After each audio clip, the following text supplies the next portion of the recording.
Nos llegó el momento de despedirnos. No me voy lejos, es verdad. Sin embargo, me voy tranquilo y optimista con relación al futuro de nuestro sistema cooperativo del departamento de Oruro. Pues conozco el compromiso y el tesón con que todos trabajan y porque sé que, al igual que a mí, les preocupa el desarrollo y la estabilidad de nuestro sistema.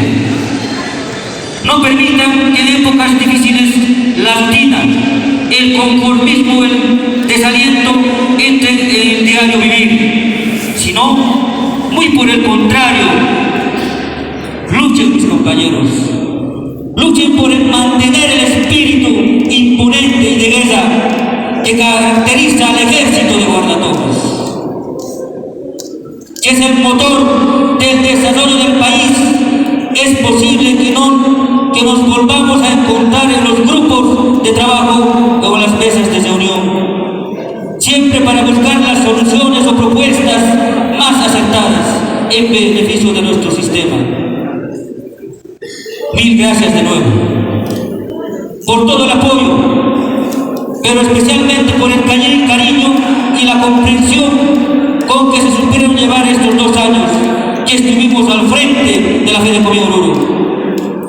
Pueden estar seguros de que seguiremos llevándolos en mi mente y en el corazón con mucho cariño.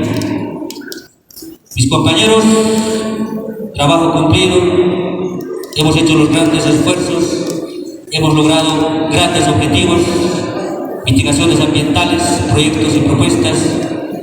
Por ello, compañeros, me llevo ese gran sentimiento de haber cumplido con todos ustedes, mis compañeros. En ese contexto, una vez más, mil gracias por confiar y depositar esa confianza en mi persona. No habrá sido como yo pensé, no habrá sido como yo planteé el trabajo de una gestión, pero me ha dificultado lo que es el COVID-19. No es una excusa, es una realidad. Gracias, mis compañeros, que sean hora buena. Y para terminar, ayudarme a decir que viva Fedecom.